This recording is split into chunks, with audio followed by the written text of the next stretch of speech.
everybody, for taking time out from your busy day. We've got some very good news here to share. We've actually been sharing it for several weeks now. My name is Gary Ferrugia. I'm the publisher of the day. We're happy to host this event.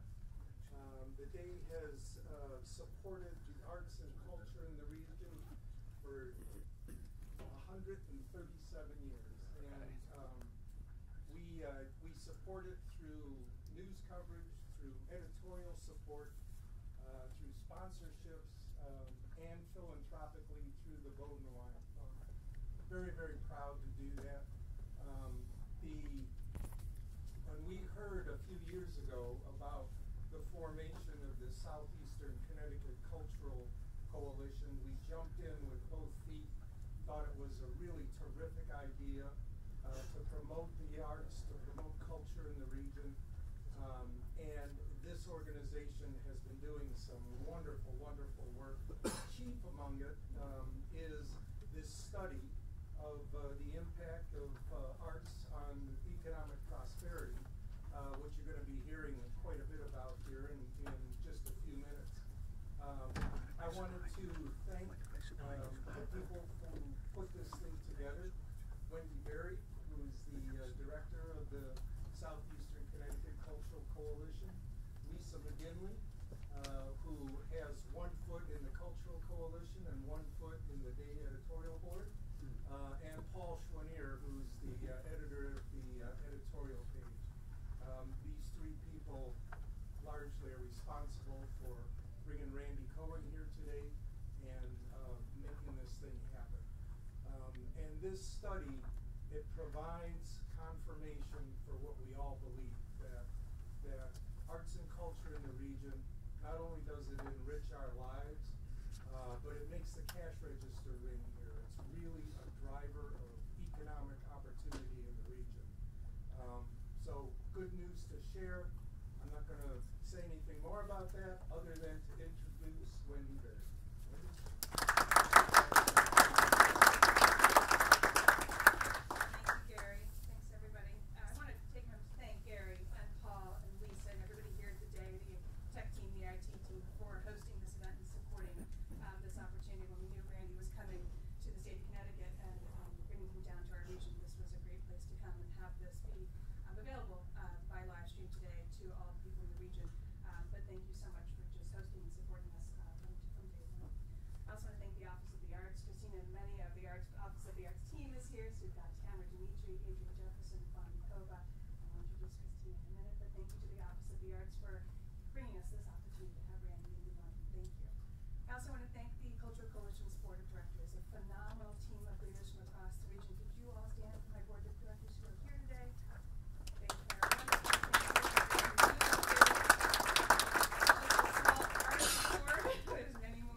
Organizations, creative businesses, municipalities, everything from architects and designers to small arts organizations and nonprofits. 60% of our partners are actually for-profits. So of that 525, but 40% of the nonprofits, you're going to be hearing about the nonprofit part today. But just know that the entire Cultural Coalition is made up of a whole other piece, which are the for-profits, and we want to acknowledge that. It's really exciting that we were able to participate in this study. It was done 5 years ago. We weren't born yet. So now we're here and we were able to jump on this opportunity. I want to thank our donors who made that possible to participate in the study. Alva Greenberg Fund, Norwich Community Development Corporation, the Town of Stonington, the Borough of Stonington, and Turner Federal Credit Union, all of which helped us participate in this year-long effort to capture the data for this region. So the Cultural Coalition is one of 9 regional service organizations across the state. It's an amazing statewide network. I love to work with our peers across the state, arts councils, New Haven, Hartford, Waterbury, the list goes on. But there's 9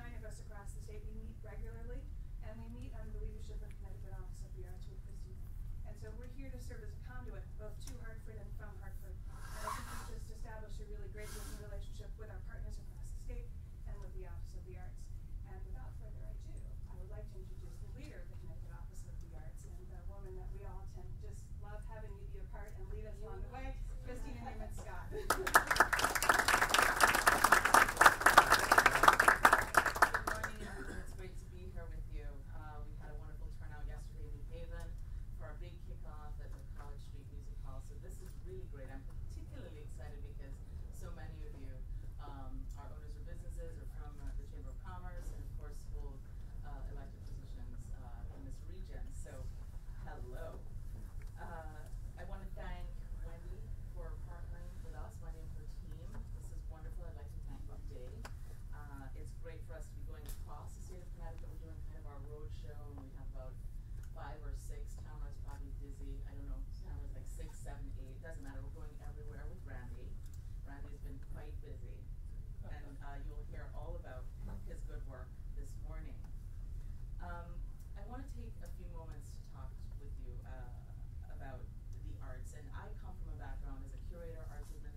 Sometimes in quiet ways. They occur in our schools, hospitals, senior centers, prisons, veteran centers, and countless other places. In Connecticut, the arts industry has tremendous economic impact, creating jobs, attracting tourists, and adding to the quality of life that supports business growth for our towns and cities. DECD's Commissioner Catherine Smith, who I'm very fond of, will often boast about the fact that the arts means big business in Connecticut, generating more income. Connecticut nonprofits arts sector generates $797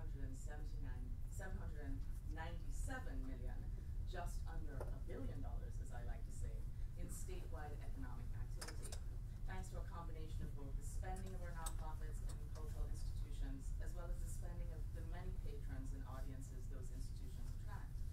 Randy will obviously do a deeper dive into those numbers. As you know, the arts strengthen communities and neighborhoods. The arts have major impact on the vibrancy of communities and neighborhoods and greatly improve the quality of life for residents and visitors. This increases the attractiveness of a community, which in turn helps Connecticut employers retain and recruit talent. I want to say that again. Who wants to work in a place that's devoid of arts and culture? I don't think any. Let me see the hands. Who wants to move to that place? Oh, no one, right. So we've got to harness the power of the arts to attract and retain our employees. One of the reasons why the Office of the Arts is now part of the Department of Economic and Community Development is because of the positive economic impact of the arts on communities across the state. Our nonprofit arts and cultural sector supports more than 23,000 full-time jobs and generates $75 million in local and state government revenue. When I joined the COA team in 2015, we worked together on a strategic planning process that helped us to reimagine how we work and serve our constituents. That process yielded the following new vision and mission statements. Our new vision statement reads, inspire, empower, educate, transform. The arts are a human right. The Connecticut Office of the Arts envisions a world where the arts in all forms are embedded in everyday life. Our new mission statement reads, the Connecticut Office of the Arts animates a culture of creativity across Connecticut by supporting arts making and arts participation for all people.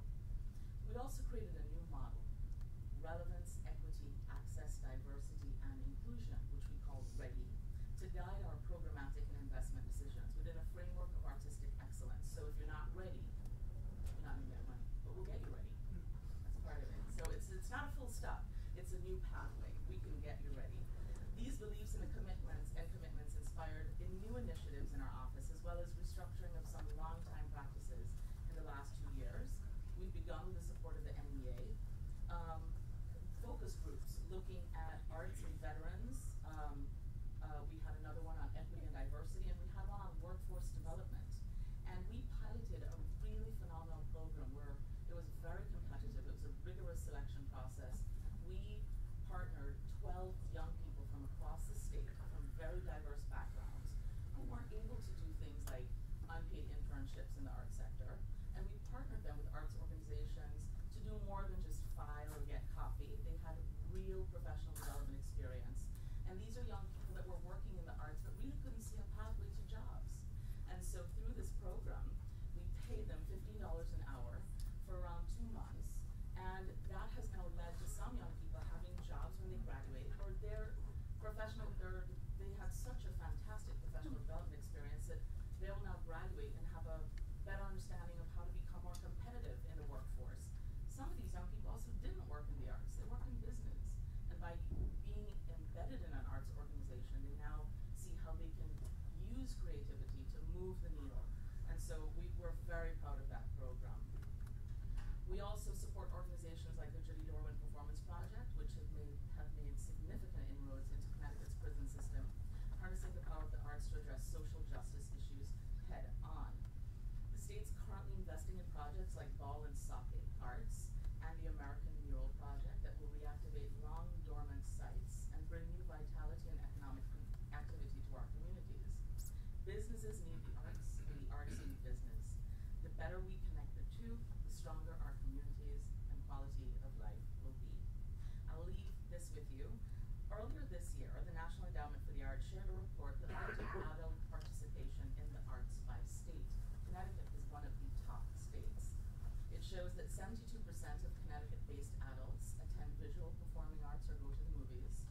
42% of adults attend live music, theater, or dance performances. And just under 30 attend art exhibitions. But most impressively, 57% of Connecticut adults personally perform or create artwork. So you might not think of yourself as an artist when you see the Connecticut Office of the Arts coming out, but I bet some of you here might leave work, and work might not be connected to the arts, but you go home and you might pick up the guitar.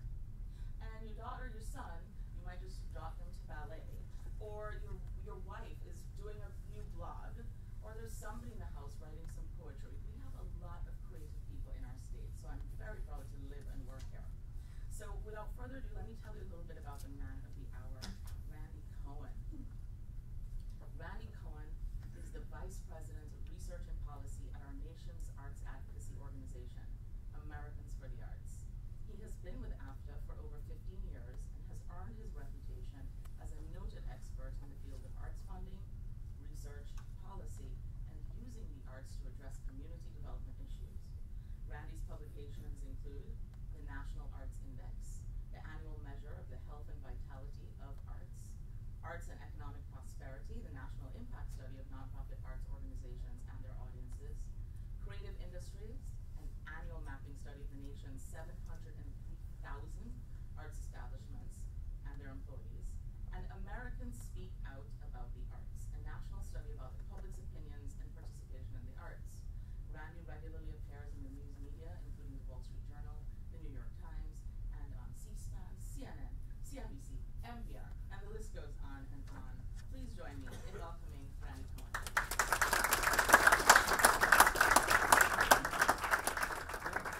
Thanks. Good morning, everyone. It's so great to be here. Thank you. And great to be back in Connecticut. I get up here a lot in the state. My family lives here. My folks are down in Brookfield, so this is a state I've gotten to know quite a bit over the years. And of course, it's great to be out of Washington, D.C. I can tell you, a place where nobody seems too constrained by the facts when telling their research stories anymore. But we've got a great story to talk about today, and I'm really excited to be here. It's so great to have the southeastern part of the state and the whole state as part of this National Economic Impact Study of the Arts. We're going to change the conversation about the arts today from one of charity to one of industry. We're going to think about the arts not just as quality of life and these wonderful community amenities, which they are, but as businesses that employ people locally, purchase goods and services in the community, drive tourism, we're going to really think about arts organizations as businesses. But we mustn't ever forget the fundamental reason that we love the arts, and why we got into the arts eventually, or why we go to the arts. They bring us joy and inspiration. Arts and culture, that creates the communities we want to live in and work in. And in fact, they have for a long time. And I give you as Exhibit A on this, an article that popped up in this journal Science a couple years back. This is a hand-carved flute, and this was found by some anthropologists who were studying in Stone Age civilizations in some caves in Germany. And, they were hoping, wow, wouldn't it be great if we found a bowl or a spoon or something like that, or hit the jackpot and found a cave painting or something? Well, they came across this hand-carved flute, which they dated to be 35,000 years old. 35,000 years old. You can see it's just a beautiful piece of work all on its own. Eventually somebody got there, well, should we blow on it and see what happens? And you do it, and it actually kind of sounded good and sounded right. But what was interesting in this article is these anthropologists were trying to figure out, now, what was the purpose of this flute? Well, they thought maybe it helped promote territorial expansion. Okay, sure. Or a way to celebrate the hunt, or related to the fertility ritual, perhaps. I kept thinking, maybe they liked the way it sounded. Yeah, that never showed up. But, arts and culture, central to our communities going way back a long time. Now, we fast forward 35,000 years to the 1700s, where we find the shame flute. Now, this little ditty was made out of cast iron, and this part was clasped around a person's neck, and the fingers were shackled to this long iron tube. And the purpose of the shame flute was to punish bad musicians. That's right. You got a gig at the Prince's Palace and you stank up the joint. Well, they'd march you around town for a couple of days wearing the shame flute so everybody could laugh at the bad musician. Sounds a little barbaric, but hey, they cared about their music, right? So, we'll give them that. You can actually find this in the Museum of Crime and Punishment, which is in D.C. Feels like the entire city is one of those these days. But, all right, that's as political as it'll get. Anyway, so this is a real thing. So arts, culture, central to our community, our way of life for a long, long time. I want to stipulate those fundamental benefits of joy and wonder and creation and inspiration. And again, think about the arts differently as an industry. Now, what? Arts, jobs, industry, economics, how's that work? Well, a couple of weeks ago, I actually got to go to an arts event. You think with Americans for the Arts on my business card, you must be going to the arts all the time. Lucky? Nah, I have as much trouble getting out the door as the next guy. But it was date night with my wife. And a little bit about myself. I'm newly an empty nester at home. So anybody who's on the cusp of this is in for glorious times. It's wondrous. So my wife and I, we've taken up ballroom dancing. So I am now a ballroom dancer. I'm one of the 59% personally participating in the arts. So used to be we'd go see a theater thing or something, but we heard about this incredible tango performance. It's like, well, let's go see some tango. And so we went home and got on the computer and found the right theater and got the right performance and, pulled out the credit card and punched in our numbers and, ripped in, the numbers and printed out our tickets. We were all set to go, loved e-commerce and everything. So 2 weeks, 2 Fridays come and got home from work. I was informed we'd be dressing up that day.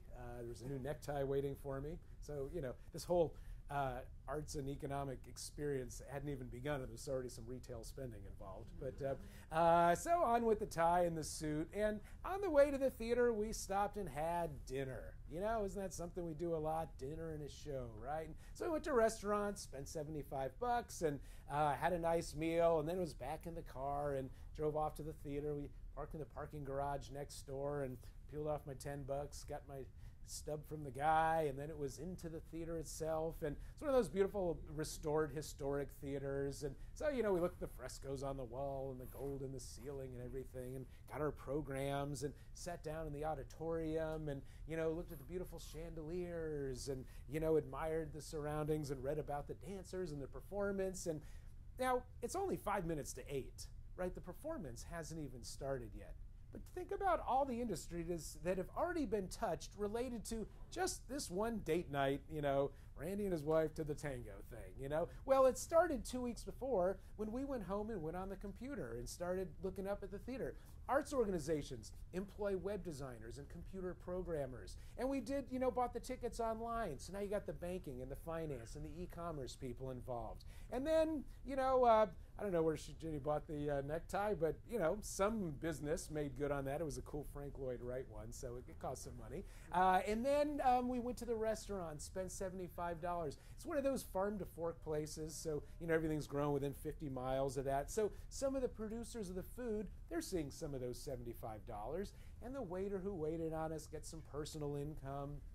The owner of the restaurant, some entrepreneurial income, and so there's all the activity related to that. And then it was back to the car, and we parked at the parking garage. Now that happens to be a municipally owned parking garage, and I can tell you the city is totally raking on this because that theater, once it was restored, 500 seats, most everybody's parking in that parking garage. 3 stories, $10, $10, $10. And before that theater was restored, things got pretty quiet around there for the end of the business day, 5 or 6 o'clock. Now, there's new, businesses and restaurants and bars and architects, creative economy. It's a really hot spot now. And, it goes, I'm sure that parking garage is open till midnight and keeping people parking there. So there's all of that that's happening. And there's even the attendant, that sold me the little ticket. So we go into the theater itself and got our program. And just think of the program. Every time you go to an arts event, my goodness, even today, an economic impact of this art speech, you're getting paper, right? Well, someone in the community is the writer that is being paid to write and do the writing for that program. And there's a graphic artist that does the design. If you're the printer in the community, printers make a lot of money on arts organizations because they're always doing all this elaborate printing and mailing. So, the printers are benefiting. And even the delivery company, once a week, the 8 boxes of programs show up. So just always think about that program. And then we sat down in the auditorium and, and looked at the beautiful theater. And I used to run a theater, and I can tell you those beautiful chandeliers, those are not interns changing those light bulbs. Those are not even $15 an hour young workers changing those. It's electricians that got to get up there. That's $100-something an hour, just to keep those things going. So arts organizations employ a whole range of people. Printers, the plumbers, the designers, the accountants and the auditors, the media, the press people. It's not just what happens at 8 o'clock when that curtain goes up and those dancers begin dancing. That's when most people start to think about arts as an industry. Wow, those dancers are amazing. I bet they're getting paid something, and so this is what we're doing with this whole arts and economic prosperity study that we're talking about. You've all got the highlights and the full report on your seat. We're looking at the economic impact of nonprofit arts and culture organizations and their audiences on the local, the state, and the national economy. So what do? Well, Arts and Economic Prosperity 5, obviously our 5th study. It's the most comprehensive of its kind ever conducted. 341 study regions across the country. Here we are in southeastern Connecticut. Everybody catch this technical effect? It was all me. All me, ladies and gentlemen. Thank you. We're in all 50 states plus DC. We studied communities as small as 1,500 people, as large as 4 million. Doesn't matter if you're living in a small rural community, in a large urban city, or a suburban neighborhood. If the arts are happening there, there is going to be a measurable economic impact. Now, we focused only on nonprofit organizations. And why is that? Because, that's just a fraction of the whole arts ecology, as you heard from Wendy. But when the city or the state or our businesses invest in the arts on the day, for over 100 years here supports the arts, those dollars are typically going to nonprofit organizations, nonprofit arts organizations. So it's an appropriate question to ask. All right, we get quality of life and community benefits that way, but what's the public getting economically in return for that investment? And again, that's an appropriate question to ask, and so that's what we're going to answer here. So we don't include, the motion picture industry. We don't include our for-profit galleries. All a fundamental, part of this cultural ecology, just not part of this study. So working with the Arts Council and the state, we surveyed 230 of the nonprofit arts organizations in the southeastern area here. We heard back from 70 of them. That's what we go with. We only use the data from the organizations that provide it. We take a very conservative approach to economic impact. Now, I think we got all the big ones, the mid-sized ones, but the fact is, every dollar I'm going to talk about, we can put our hands all over, and they have got a source, and there's more out there. We're making no extrapolations for non-respondents. So what do we find out? Well, right here in this region, nonprofit arts and culture industry, $168.4 million industry. That is comprised of two figures. First is spending by the organizations themselves. And so that's just those 70 responding organizations, $87.2 million in spending. That right there is a myth buster for a lot of folks. Again, yeah, we love the arts and they're these wonderful parts of the community, but they're businesses. They employ people locally, purchase goods and services in the community, members of the Chamber of Commerce and the Rotary clubs, and involved in the marketing and promotion of the region. Arts organizations are good businesses. And like all businesses, they have a measurable economic impact. Anything. I could give you a $5 bill and my economist will chase you down and see what you do with it and measure the economic impact of that. So anytime a dollar changes hands, that has an impact. But few industries generate the kind of event-related spending that the arts do. And again, think of Randy's date night out, So we surveyed 786 attendees at a whole range of arts events here in the region. And what we found, typical attendee spends $25.77 per person per event. 3.2 million attendees at those organizations, and you pack that up, and then that's how you get the $81.2 million. So that's how we get $168.4 million of economic activity.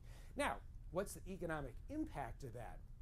Well, to figure that out, we work with a team of economists at Georgia Tech School of Economics who customize an input-output analysis model for every single study region, all 341 study regions, every one of our cities, every one of our states. And what that provides is very localized findings. That's because $50 spent here is going to have a different economic impact than 50 spent in New Haven or 50 spent in Boston or anywhere else. And so these models, I'll just say this, imagine your worst calculus nightmare. That's what these things start to look like. It takes 1 million calculations just to come up with the local economic impact findings here. So one of the things we look at? Jobs. We got legislators in the room and electeds. What are we all thinking about all the time? Jobs. How do we create jobs? How do we keep jobs? How do we build more jobs?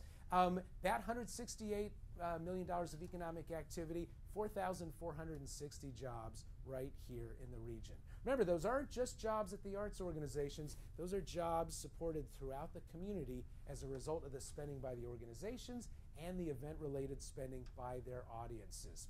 And here's one of the things to remember about arts jobs. Very localized industry. These are not the kind of jobs that are going to be offshored. If we go see, I go see that dance performance and it's, one prima ballerina and 12 Macintosh computers on wheels rolling around or something. You know what? That is just not the experience I'm going to be looking for. That'll be cool for about 8 seconds, and it's like, all right, I wonder if they give refunds. So these are very labor-intensive industries. Our museums need their curators. Our arts education organizations need their educators. So, and as you foreshadowed, arts, not just food for the soul, but putting food on the table for 4,460 households right here in the region. Government revenue. We look at local and state government revenue as a result of all that economic activity, $10.5 million. And what this shows is that when we support the arts, this isn't just like a one-way street. This is a two-way street. Arts are providing, we're supporting the arts, and they're returning these benefits. They're not some black hole of goodness, that we're pouring money down, where the benefits just disappear. It's giving back jobs, employment. So a really strong story there. Is everyone good so far? Are we following this? All right. Let's drill down a little bit now more towards the audience spending, because this is really where it gets kind of interesting. And what you can see here, again, 786 surveys, a huge sample, by the way. This is very statistically valid data. Here's how this breaks down. About half is on food, typically, souvenirs and gifts. There's my necktie and ground transportation. That was my parking. And So you might be looking at lodging. Wow, can you still get a room, for $3.52, and would you want it if you could get it? No, you wouldn't. No, remember, this is just an average. Not everybody has an overnight expense. Nationally, we did 212,000 audience surveys, a ridiculously huge sample. And any, other gets to be pretty interesting when you ask that many people a question. One of my favorite others was a farmer in Wisconsin who paid somebody $60 to milk his cows so he could go to the theater that night. Isn't that great? People are doing what it takes to get to the arts. So in addition to how much, and so you can see how these dollars are just going to be distributed to the local businesses around the community. But we didn't stop there because we asked those folks for their zip code. Do they live in the region or not? What we found, 34% of the attendees come from outside the region. So they're traveling across a county line. We use the county as a measure. And do they spend differently? You bet they do. It's 34%, $41.43 per person per event. So more on transportation, that's where you see the lodging costs and that type of thing. But basically, 1 in 3, so here we are in this room. Next time you go to an arts event, you're sitting down, in the row. Somebody on your left, somebody on your right, one of those folks is from outside the area. And they are spending $41.43 per person related to this arts event. We didn't even stop there because we're just that annoying. And we asked these folks yet another question, which was, oh, we're so happy you're here. Why are you here? Are you here on business? Are you here visiting friends and family? 78% of those non-local attendees said, we came here specifically for this arts event. So now you can really see the pulling power of the arts. And then we looked at the flip side of that, and we asked the folks who do live in the region, well, let's say this arts event wasn't taking place. What would you have done? Stayed home, done something else? We gave people a list. 55% said, oh, we traveled to a different community to attend a similar kind of arts event. So you see, when we invest in the arts, we're investing in a product, and it draws people to the community, and those folks are spending money. Not only that, it's keeping our neighbors and their hard-won discretionary dollars right here in town. Vibrant arts community is good for local businesses. It's putting cheeks in seats and derrieres and cafe chairs, and it's really moving the economy all around. So a little bit about the lodging and the overnight, because this is a big number. Okay, so remember 3.2 million attendees at those responding organizations. 34% of them from outside the area. 12% had a lodging cost. They average $149 per person per event, not including the cost of admission. So, you get that head in a bed, that's what we heard.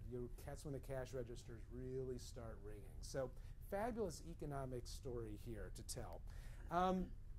Let me tell you about one of the other things that we highlight in the report. We asked those arts organizations about volunteerism. This is a very volunteer-oriented community and state. I love volunteerism. Both my kids are AmeriCorps volunteers, so it's, it's the citizen army, right? It's how we keep our institutions afloat. So just those responding organizations, 5,025 volunteers who contributed 243,000 hours. And you can actually put a dollar value on that.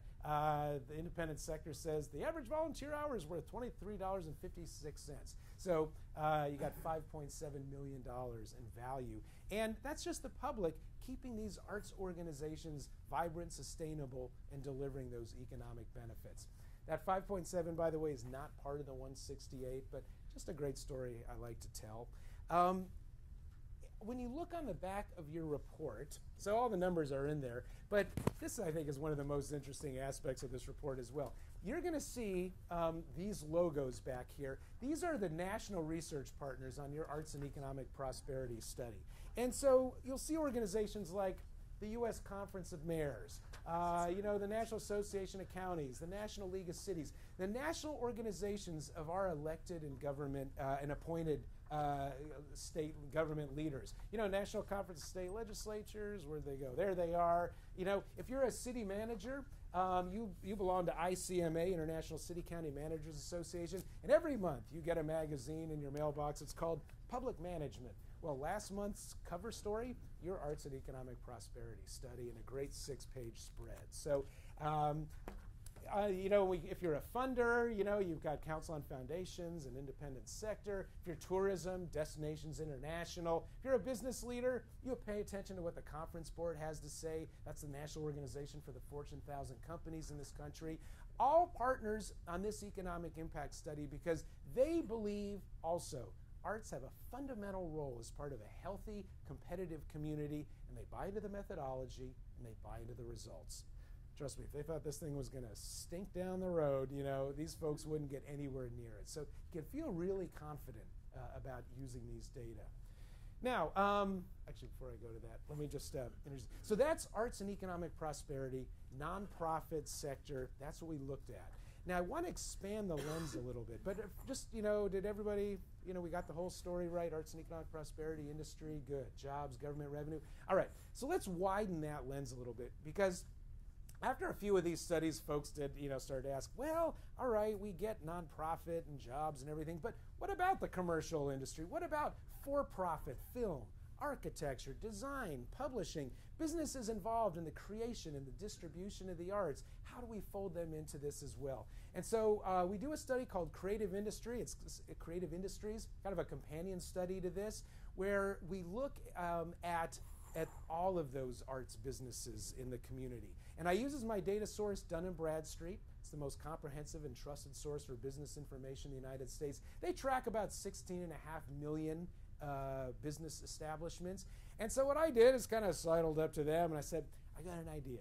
What if we carved out all the arts businesses to see how many there were? How much prevalence is there? Well, what we found nationally, 4% of the nation's business establishments are arts-centric businesses involved in the creation or the distribution of the arts. Now, we can also drill that down to a county level. So here we are in New London County, 569 arts businesses employing over 3,000 people. So that's 3.8% of all businesses in the region. So just about right where the national average is. Statewide, we were at about 10,400 arts-centric businesses. That represents 4.5% of the business establishments in the state. So, a lot going on here. What I also love about this is each of these dots, is an arts business, and you can really see how they're spread and distributed broadly across the county and across the community. There's, I think, this myth out there that, arts businesses, they're all sort of piled up one on top of the other, in the urban center, and everything else is an arts and culture desert, and not really the case. You can see it very broadly. I was sharing these data with some economists not long ago, and one of them asked me, it's like, okay, I get these are just arts businesses. Did you include morticians as part of your universe? And I was like, no, but bring it. Maybe I'm missing something here. And he said, well, aren't morticians actually involved as presenters of the body, using lighting and makeup and a new suit and his costuming, and he never looked as good alive as he does today, that kind of thing. So no morticians in this, no medical researchers, no computer programmers, lots of creative work out there, but these are arts-centric businesses. So ways to expand the conversation there. And I'll get to that in a sec. I want to expand it once more even, because, Americans for the Arts, you got the Office of the Arts, you got the Arts Council. Yeah, we're talking about economic impact of the arts. Sounds like a lot of self-interest there. But you know what? The U.S. Department of Commerce in Washington, D.C., and specifically the Bureau of Economic Analysis is now in on this whole economic impact of the arts. Why? We've been talking a lot about, we've already heard about creative economy, the knowledge economy. Innovation is what drives, prosperity in the knowledge economy. And so, that's what we're looking for, right? And creativity to drive innovation. And so the Bureau of Economic Analysis widened the lens on arts and culture even farther beyond what we did, to include the University Art Department and avocational artists and, for-profit, import, export. They pinged the industry at a $730 billion with a B, dollar industry in this country. That is 4.2% of the nation's economy. That's a larger share of GDP than construction, transportation, tourism, agriculture. And again, this is the United States government's Department of Commerce and their top economics shop making this case. So, there's a lot to really think about here with this whole creative economy and our community's prosperity. So let me move to the next slide here, which is a World War II tank. All right, yeah, kind of. Where's he going with this? All right, I'll let you guess. That is a World War II era picture, but that is actually an inflatable tank. And this was a product of the 23rd Special Troops Unit in World War II. And the 23rd, purpose of the 23rd was to create battlefield diversions during the war. And, so, remember the war in Europe, World War II, touch and go, it was really close. And the military was looking to get any kind of edge that they could. And they thought, if we could come up with some diversions or ways to throw the enemy off the scent a little bit, that might help. And so what do? Well, you get your creatives in. They brought in the artists and designers, writers, technicians, craftsmen, actors. They had actors going to restaurants that they were known to be frequented by spies and, speaking just maybe a little too loudly and a little too, I drank too much about, when Patton goes south with the tanks, there's going to be trouble, knowing people are listening. They did whole phony radio transmissions back and forth. I mean, think about radio theater, right? Because they know people were listening. And in fact, one of the U.S. generals credits the 23rd, which was nicknamed the Ghost Army, with saving 10,000 American lives during a Rhine War battle because it peeled off this huge portion of the German army that went to chase down the inflatable tanks and the inflatable airplanes. Art Kane, Ellsworth Kelly, fashion designer Bill Blass, so many of our World War II era artists and designers and craftspeople, members of the 23rd. So my point with that is, if you can use creativity to be innovative and effective in a World War II battlefield, boy, we sure can do it right here in town, right? Arts and culture is really a tool to driving creativity. And that is why this report turns out to be so interesting. This is a report done by the Conference Board, and we helped a little bit. It's called Ready to Innovate. And again, remember the Conference Board, they give the leading index of economic indicators, Consumer Confidence Index. It's where business leaders go for business information.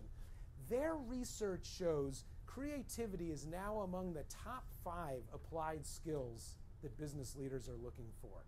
In fact, it's leapfrog the 3 R's, reading, writing, arithmetic. Well, of course, as researchers, you talk about this, you have to be able to read, write, and do math. But if you can apply some creativity to your area of knowledge, engineering or pharmacology or programming, whatever, that's how you create new markets and optimize existing products. That's how you create prosperity in this global economy. And that's why, business leaders are looking for the best, the brightest, the most creative workers. 72% of business leaders say creativity is of high importance. 85% of those folks say, in hiring, 85% of those folks say, we're struggling to find the people we're looking for. And so we asked them, okay, how do you know if you got a creative person on the line? There's no typing test for creativity. The 2 biggest indicators for creativity were starting your own company, so entrepreneurial activity, and study of the arts, especially while in college. And they write in the conclusion of this report, it's clear that the arts, music, drawing, drama, dance, literature, media, provide skills sought by employers of the 3rd millennium. So this is a big deal. And so how do you attract these people? So here I am, my 63rd city since June. I've been on the road talking about this a bit lately. I got to tell you, I go to a lot of communities where I hear these exact words. Our #1 export is highly educated young people. I mean, ouch, right? Talk about hemorrhaging the wrong thing at this time, the economy. And everyone's trying to figure out how do we retain the people we got, as Christina said, and attract, those new workers as well. Because if that's where the workers are, that's where the businesses go. And so, these cities have said, all right, look, before you leave, what would keep you here? And the answer, and this is domestic, it's international, look, you want me to be creative and innovative in the workplace? I'm a creative person in my life. I want arts and culture. I want festivals. I want arts maker spaces. I want, and some restaurants and a cool downtown. We all want to live in a cool place, right? And so workers in the new economy are picking these cities and moving there without jobs. I mean, me, I've got out of college and I packed up my '64 Dodge Dart with a punch button automatic. I'd go to whoever would have me, So it's working very differently now. And so this is one of these other benefits that we're getting with these creative, culturally vibrant communities.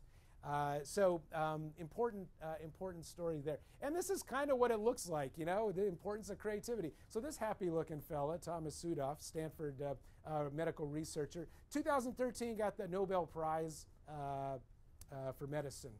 And, one of the reporters asked him, "So, professor, who was your most influential teacher?"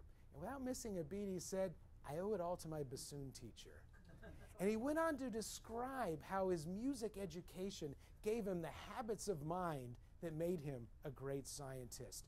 Perseverance, thinking creatively about solutions and creatively about questions, dealing with ambiguity and multiple answers and pattern recognition and on down the line. And it turns out this might not really be a fluke, because there's a researcher at Michigan State University, Robert Root Bernstein, who has spent his career studying creativity. And one of the things he did for years was he studied all the Nobel laureates in the sciences and their characteristics and history, and compared them to scientists at several established scientific societies. And what he found is that the Nobel laureates were 17 times more likely to be actively involved as arts makers, part of that 59%. Writer, painter, musician. Something there about creativity. And this, of course, brings us to, I think, one of the most pressing issues that we're dealing with in our communities these days: education, specifically the importance of arts education. We're all trying, we all want these, our students to perform well in the schools. We're trying to educate this future workforce, not just as an artist. It doesn't matter if we're not doing arts education just to create more artists. It's just to create more well-rounded people. I did a national public opinion survey last year. 88% of the American population says arts are important to a well-rounded education.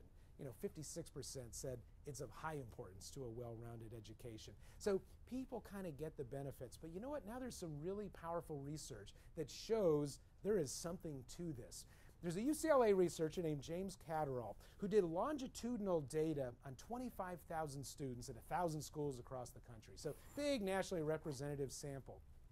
And what he did, very interesting, he divided those students into 4 quartiles based on their level of arts involvement. So, up here practices violin 3 hours a day and then kind of worked his way down, gets to the museum once a year or something like that. And then he compared academic performance.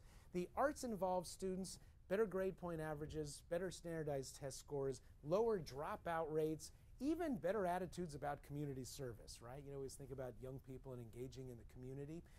Now, he kind of asked himself this question that you're probably all asking yourselves. Well, yeah, that's great for the arts, but aren't these students probably from better educated, more affluent families? You'd expect them to do better. So what he did to control for that, he went back to his base of 25,000 students and looked at the lowest socioeconomic quartile. So students who are in Title I schools, living in low-income communities, and then he did the same analysis. And what he found, not only did the results hold, but there was an even greater disparity between the arts involved and the non-arts involved kids, helping researchers then think, maybe the arts help level the playing field, or kids who got a late start to catch up. So put that over here for a second, because every 10 years the Department of Education kind of takes a measure of how much arts education's out there. What's the provision of arts education? And what they've seen the last couple decades, probably the last couple of generations, really, is sort of this steady decline heading downward. But in those low-income communities and those Title I schools, a huge drop-off. In fact, those students 8 times more likely to lose their arts education than the average student. So you put these research over here by Dr. Catterall showing that those are the students that benefit the most, and yet they're the ones losing it the fastest. The last Secretary of Education called this a civil rights issue, because this is just nothing short of shortchanging these kids, on their future, not just their current education, but in fact, Professor Catterall's work, he tracked those students into their 20s, and there were still measurable differences between the arts involved and the non-arts involved kids. You know, more likely to have completed some college, more likely to be in a career-oriented job, less criminal involvement, more pro-social behavior, that kind of thing. So really powerful research.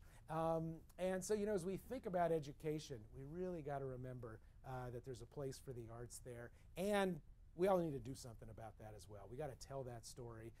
And it's really easy, it's really reflexive to say, okay, well, we got to cut the budget, cut the arts. You know, let's think better about that.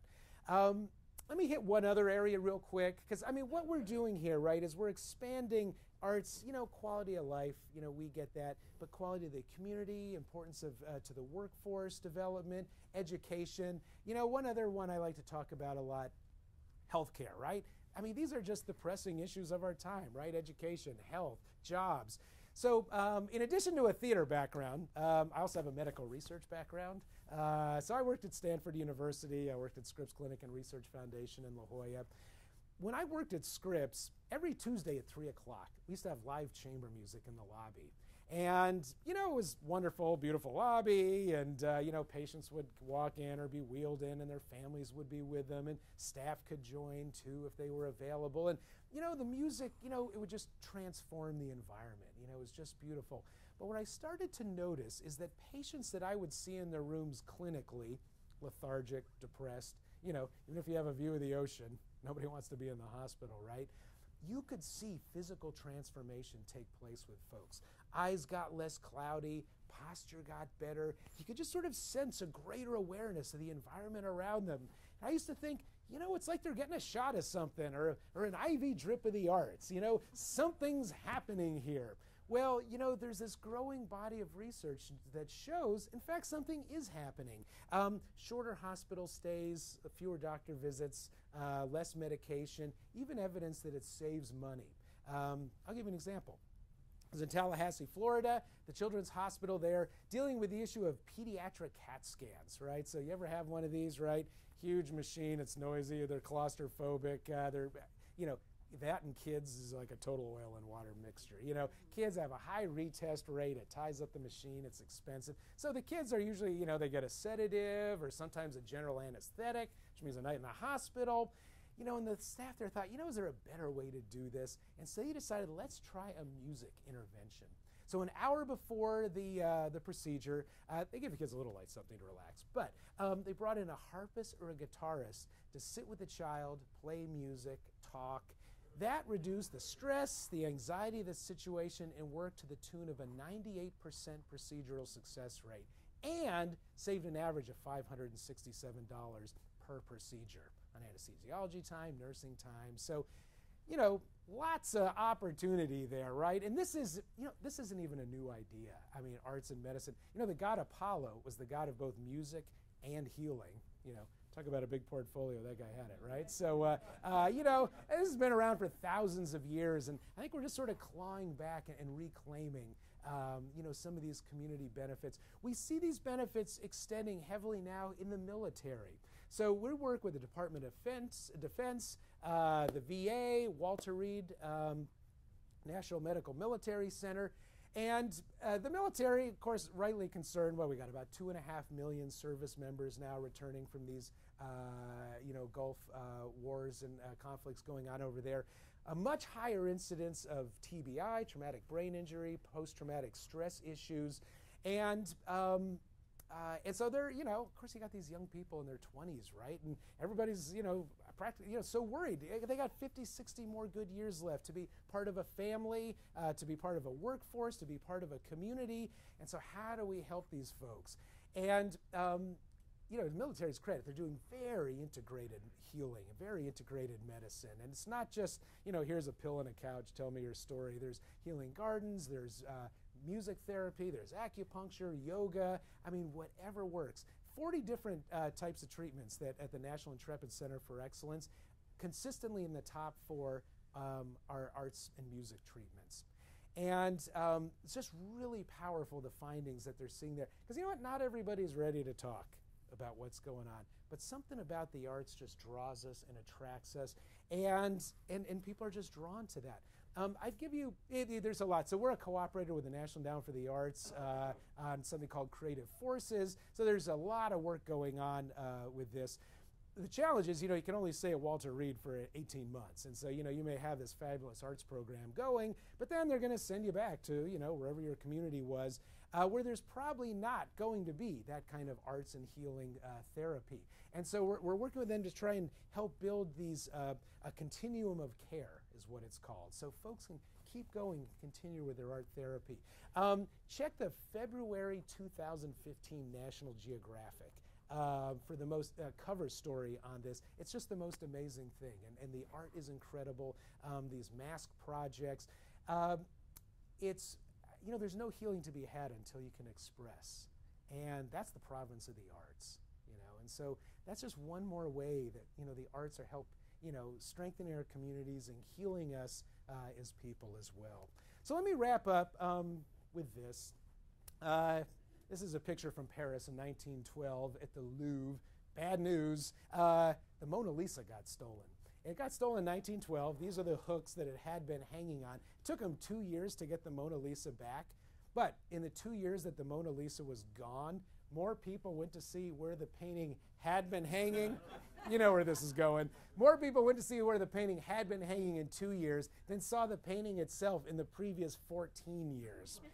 It's so easy to take arts and culture for granted in our communities and in our state and just assume it's always going to be there bringing these cultural and economic and quality of life and healing benefits. But the fact is we all have a job to do. We got to make sure we're all part of supporting the arts. We got to be part of the 59% creating and making the arts. Make sure the arts are part of your life, part of your family. Attend the arts. If you're a legislator, remember, we got to keep funding the arts. Our arts organizations leverage your government dollars. At the federal level, 9 to 1. Dollars are matched, NEA dollars, by non-federal dollars. So, your city support, your state support has huge leveraging impact, and that's leveraging private sector dollars. And so we private sector leaders need to be involved as well, and to make our cultural product accessible for everyone in the community. We've all got a great art story. Now there's numbers to go with that. I've got a golden rule in Americans for the Arts: no numbers without a story, no stories without a number. We gotta tell both of those. If you're in the arts community, tell this story again and again and again. Make sure everyone on your board knows. It's so great to be here. At the day. I mean, the media's got a story to tell here. So everything you do to advance the arts in our community is important. You're important for doing it. Thank you very much.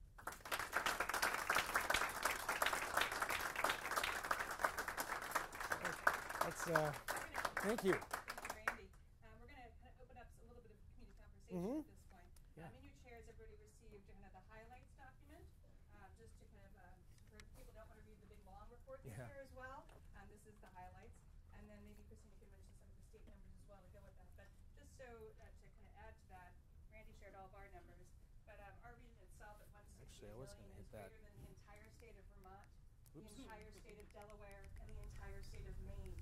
We are 1/5 of the state's total economic impact in this region, this county. We're 8% of the population. We're 1/5 of the total economic impact. So this region really packs a punch. It stacks up big. And actually, I went over this slide and I forgot to come back to it. Remember, we're part of a big, not just national study, but statewide study. Statewide, right here in Connecticut, $797 million industry. $515 million in spending by the organizations, an additional $282 million in event-related spending by arts audiences. That supports 23,114 jobs in the state. Generates $72.3 million in local and state government revenue. So any way you slice it, arts, big business. 15% of attendees to arts events in this state come from out of state. So, we're pulling well. They average 2 cents shy of $50 a head. Yes? Now, one of your charts showed arts at, I think, 4.8% of the GDP. Economy.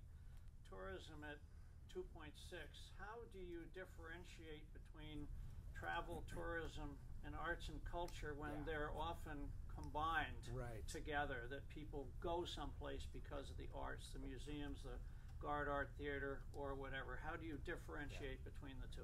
That's a good question. So basically, looking, do these dollars bleed from industry to industry? Because when we've got some great capital projects going on here in the state. New theaters being built. Well, is that construction and or arts and culture?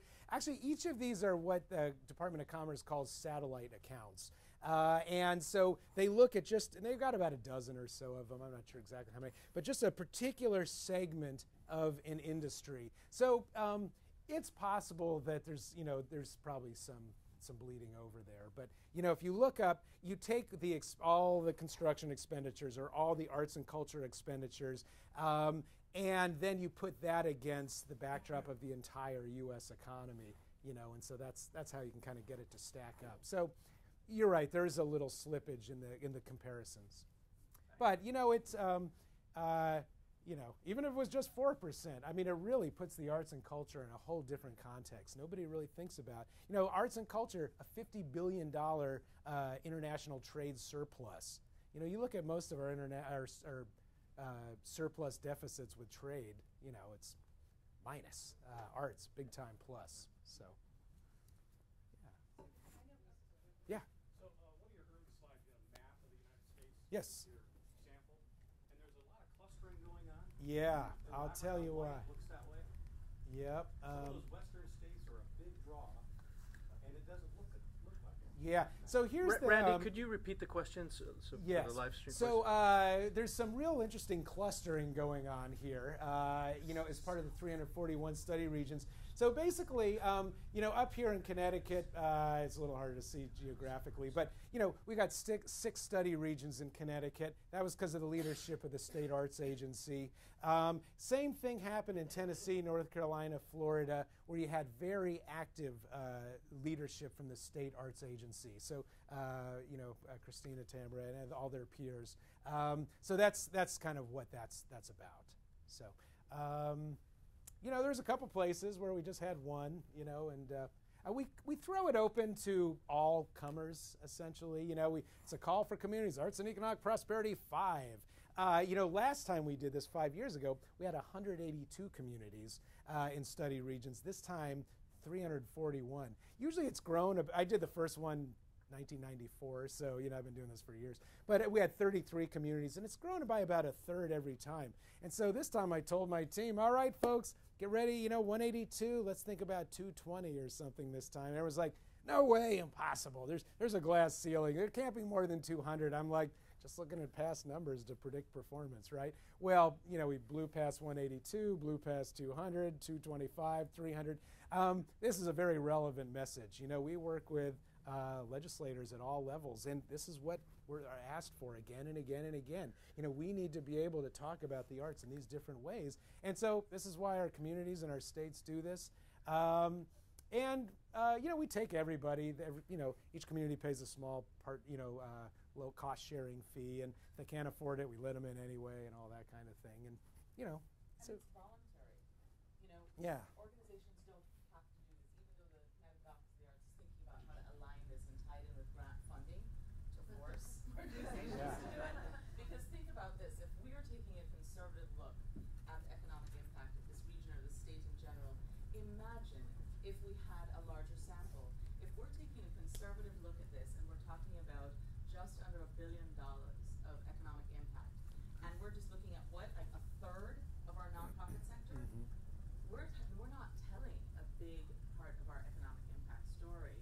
And so, because it's voluntary, and because we have a lot of wonderful smaller organizations that just don't have the capacity to dedicate a person to this, because it takes some time, but it's well worth it. And I also wanted to say, for a very small percentage that this office gets, the Connecticut Office of the Arts, we get like 0.0000. It just feels like the zeros keep going. And then there's a 2. We get that. And that's, from the state we get around 1.4 million, which we're very grateful. That being said, in the state of Connecticut, for every dollar you invest, according to the NEA, you get a $7 return. Imagine if we were like our neighbors in Massachusetts. They have $14, $15 million. So when we are watching companies and young people leave our state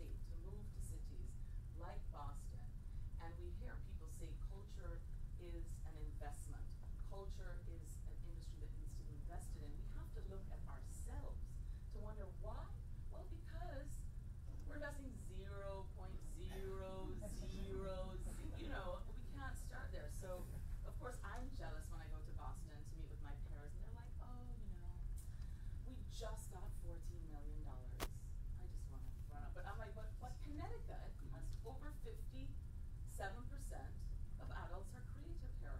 So we've got to connect these dots in a way that really makes sense. And obviously, we're not just looking at, arts, performing, visual, we're doing work around social justice, workforce. We're building, the future workforce, really, the creative employees that you're all interested in hiring. We're creating programs that will help them reach you. So I would love to hear your ideas. We're talking right now about creating a potential new program. It's not ironed out, but maybe we'll take grant support and focus it on investing in putting creatives in municipalities, or investing in putting creatives in Chamber of Commerce for 1 year, so that you can afford to bring somebody who's a creative thinker. Maybe it's an urban planner ceramicist like the Astor Gates. I don't know, but I'd love to hear your ideas. Randy, thanks for coming. My name's Stephen Tagliatella, and what I wanted to share with you is how defense and the creative economy works, because I was lucky enough to have a lunch with Sigor Sikorsky this past spring with the University of New Haven. He's the son of the inventor of the helicopter, and his father's inspiration was Leonardo da Vinci's drawings of war machines, and so one of which I think people remember is the helicopter. And so that was his inspiration for building the helicopter, and what he was most proud of was the ability to save lives with that helicopter, to be able to come in, grab people from out of harm's way and move them out. And so how do you measure that?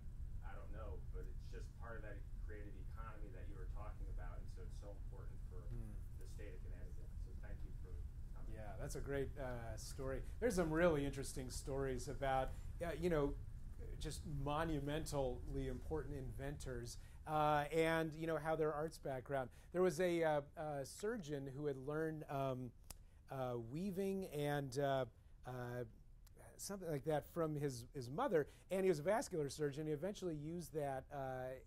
It was a way to do the heart surgeries, and whatever it was. I forgot what it was. Anyway, there's like there's some really great stories like that. I should know this, but I forgot it. But thank you for sharing that one.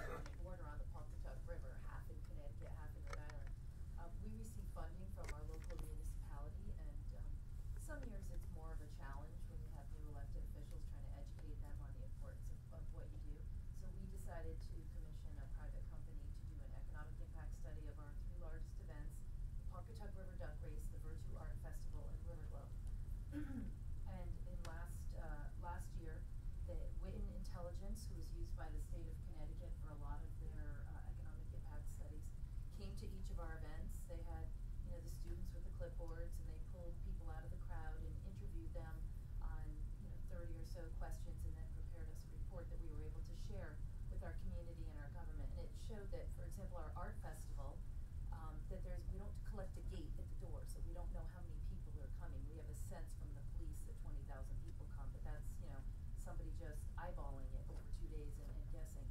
But now we have a report that shows $6.6 million worth of economic activity is directly attributed to the customers that come to that art show. That does not take into effect any of the funds that we as a Chamber of Commerce are spending in our community on advertising, posters, printing, tent rental, music, everything else. So that was a real wonderful number to be able to share in a report to our town, to say, keep funding us, because look, you only give us $46,000 a year, and we just gave you $6.6 million just on this one event. Pretty good return on investment. And then Riverglow was $1.8 million, and then the duck race was $875,000. So we're not going to do that every year, but it only cost us, I think, $3,000 to get that study done of 3 events, and that's something now that will help us with sponsorship development as we compete. Hate to use that word, but as we compete with other opportunities for corporate sponsorship, we can show the kind of visibility and the kind of impact. So we see the importance of it, but we also see the importance of the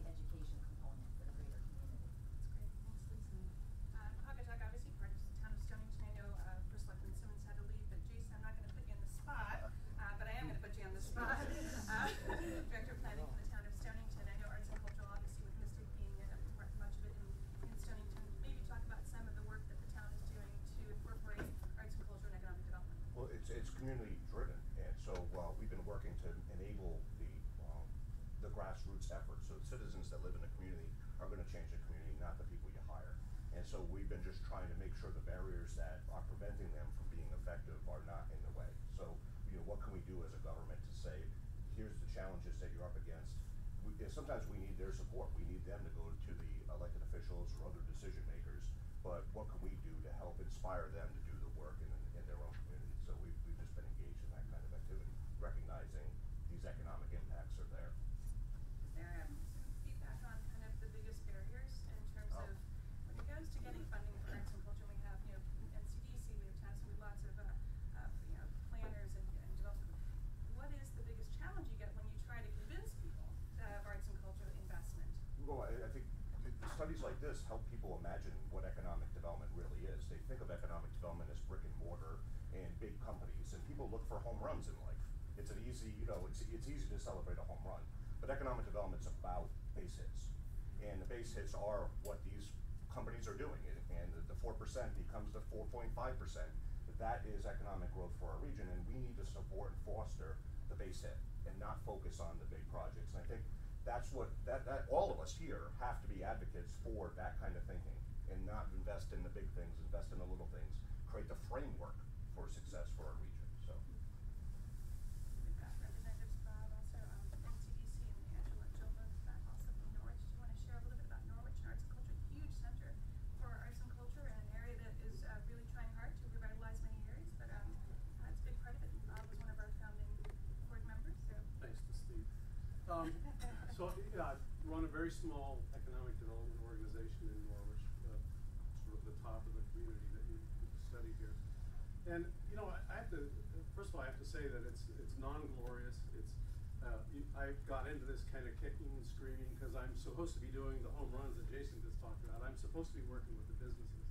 And all the while, the undercurrents is all of the talent, all of the interest, all of the things that warm your heart are the stuff that I'm not paying attention to. So thanks to Jason, thanks to some others that that I've been involved with, and not the least of which is this organization, you begin to realize that it is the base hits, it's the singles and doubles that really define how a community reacts. And so I think what we've been trying to do as an organization is just really treat arts and entertainment and culture no different than we would treat any other sector of economic development. So we're open-minded, we're open to help, we try to solve the little hurdles that people have to get over, kind of the stuff that Jason was talking about, and not really try to redefine anything.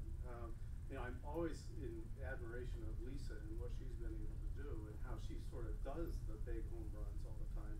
But we're much more laid back and lower minded than that. But we have the First Fridays, and we have a number of cultural assets in the city that are diverse, not necessarily well connected. We've tried to enlighten people that if we work together and create not one historic house event, but tie it to the 34 others in the town, we'll do better at bringing people in. So I think it is the small but awareness kind of thing. I have to tell you that when I hear Randy, when I hear you talk, and when I hear you pull stats from here and there and everywhere, and you assemble it, Christina, you as well, and Wendy, I always admire for that. But when you do that, you make the simple, everyday, common person be able to really appreciate, what this impact is. And I think that that's kind of the message that we all have to become advocates for when we walk out of here, is picking pieces of what we just heard today and help carry that forward, because that is going to make the difference. Representative Summers. Yes. Hi, I'm Heather Summers. I'm a senator from the 18th district here in Connecticut, and I just would like to say two different things. This is a little bit of a diversion from the focus that you're on. What I wanted to share with you, I'm the co-chair of public health and a very big advocate of the arts, and I would like to share with you three things that happened in public health this year. We were asked to come up with a licensing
different funding streams, right? And this is something that legislators can be confused on, the general public and And many it's hard leaders. to say tourism is arts is Right. part of tourism. They don't understand. They don't that. But a dollar for tourism is not a dollar for the arts. No. Exactly. Okay, There's so- confusion on that, right? There definitely is. Catherine and you from the airport authority? One question, Randy, on the numbers of groups that participated. Yes.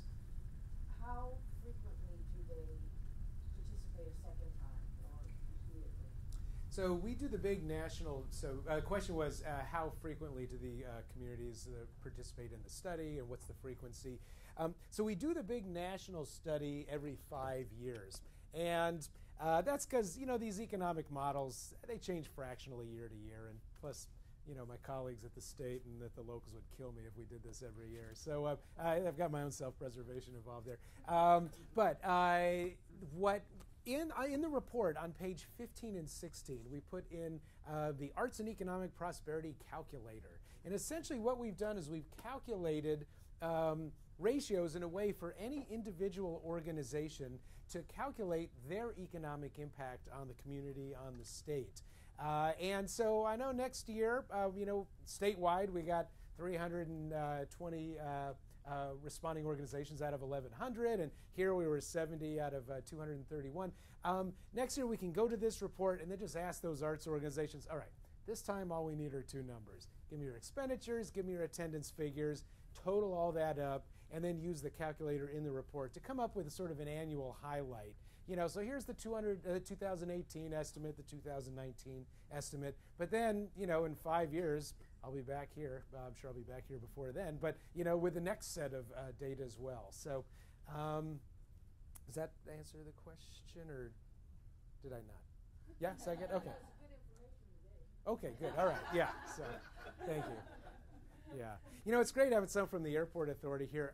Arts in the airports, we're seeing a lot of airports invest and start to use public art as a way to create a more enhanced, civilized travel experience. I could tell you something very personally about that with my travel lately. But a lot of cities are using it to help identify their brand as well. And this relates actually to the last couple points about, cultural tourism and tourism. Travelers these days, whether domestic, international, are looking for authentic cultural experiences when they go somewhere.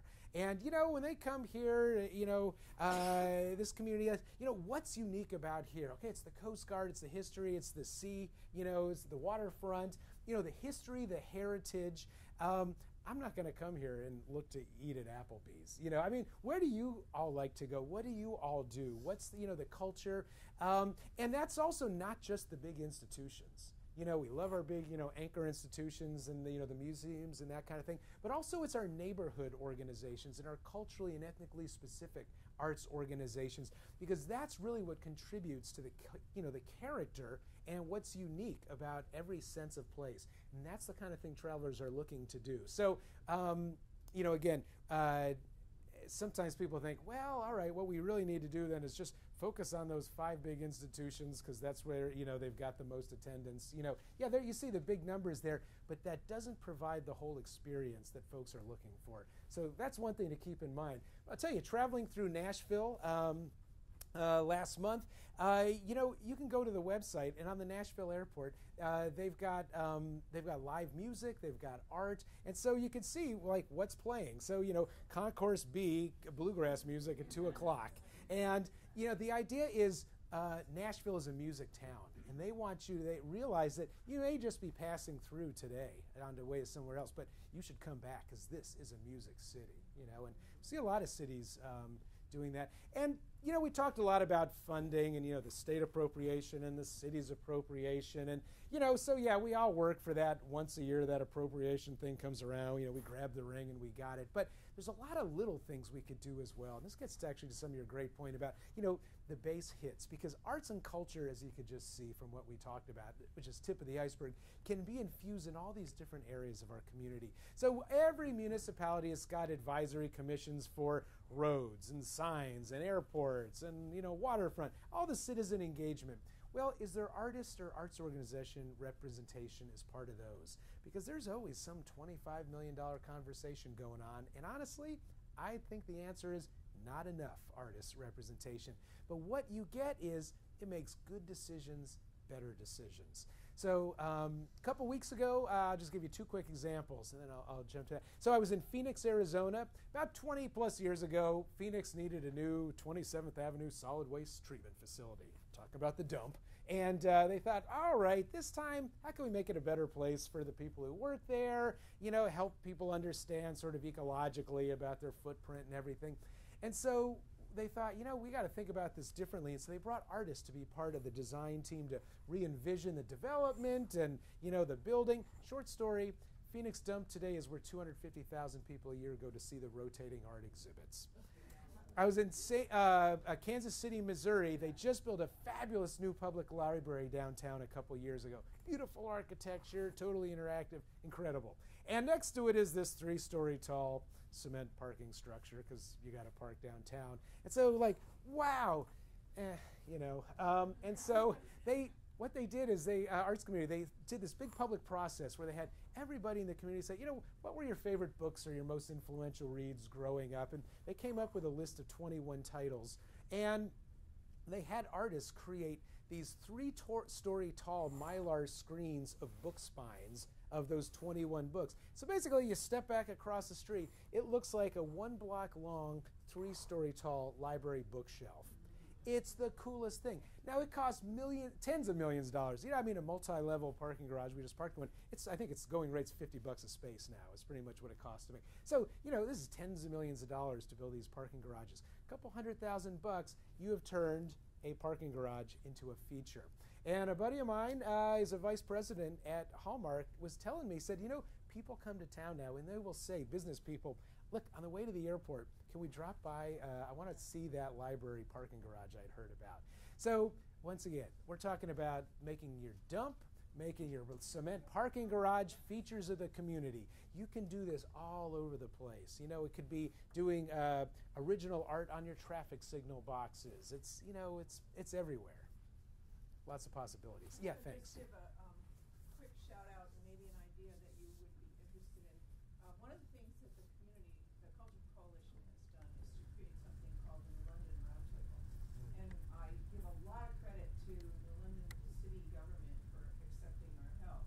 And what they have done is started to meet with us, and us means anybody from education, business, whatever, anybody interested, one afternoon a month, so that we could help them with infrastructure improvement, the switch to the magnet schools, the coming of the Coast Guard Museum, and the influx of ED engineers and designers. Because the city is going through all this commercial change and educational development, and we thought the arts ought to be part of it. And the great thing is, it's been going on for 2 years and nobody's bored. They still come and they talk about it once a month, and things happen, things grow from it, and very importantly, it creates a network so that the people in one sector know enough to talk to people in another sector to become people pushing in the same direction, and everybody can call each other up and confer. Yeah. So I give you that. Thank you. That's a great example. And it's reflecting back on what the senator said. The data creates a place at the table for the arts. And then it's up to the arts community to get to there and keep that seat at the table. And, the old joke goes, right? You're either at the table or you're on the menu, So,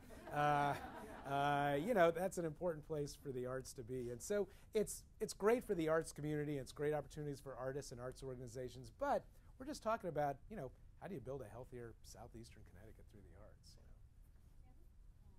Hi, Tammy Doherty of the City of New London. I just want to really thank you and all the support for this great information.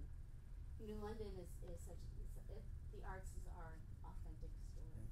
And with our municipal investment, whether it's a parking lot or doing the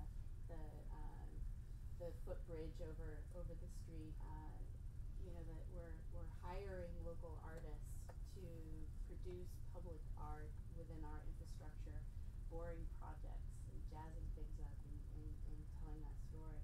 But I also wanted to just to make an important note that I get to walk among giants, because we have our downtown anchors are the arts. We have the Gard Arts Theater and the Hygienic, huge economic engines for our downtown and for the region and long-standing.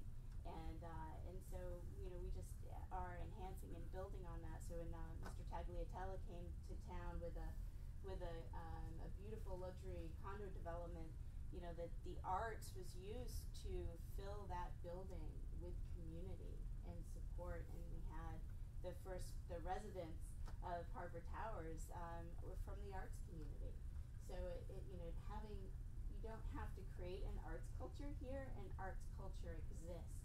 So thank you for the communication tools to just talk about even the tip of the iceberg on the numbers and the economic impact of a story that we already in New London and in the region already embrace.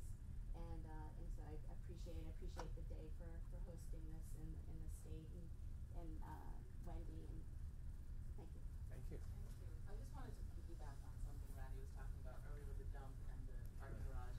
You know, when I went from working in the arts to municipality before I went to the state of Connecticut, I worked in the Department of Economic and Community Development, but around marketing events and cultural affairs, and so I always saw these big projects happening, housing developments or a big dump project in Hartford where they were spending a lot of money to put solar panels on the dump. If you drive on 91, I'm directionally challenged. It's the big dump. And I was always the person that was like, but and I never was able to get through because what I was trying to introduce the city to at that time, and now things have shifted and I'm working in a different way with municipalities, which is wonderful, but we're working with a group called Land Art Generator Initiative, and I met them in Pittsburgh years ago at an AFTA conference, and I brought them to Connecticut because they're doing something that marries public art with clean energy. And so, for instance, when you see these dumps trying to put the solar farms, instead of creating hundreds and hundreds of solar panels, you can create public art that turns the dump into a destination. You can even start charging for people to come in and do concerts. And there's this fantastic public art piece that puts energy back on the grid and gives electricity to homes and businesses in that area. And you save money on materials. So the solar farm can cost so much more than an innovative approach to integrating arts. So I get so excited about this because this is where the Connecticut Office of the Arts wants to be of service. We just want to be the conduit and the connector for you guys to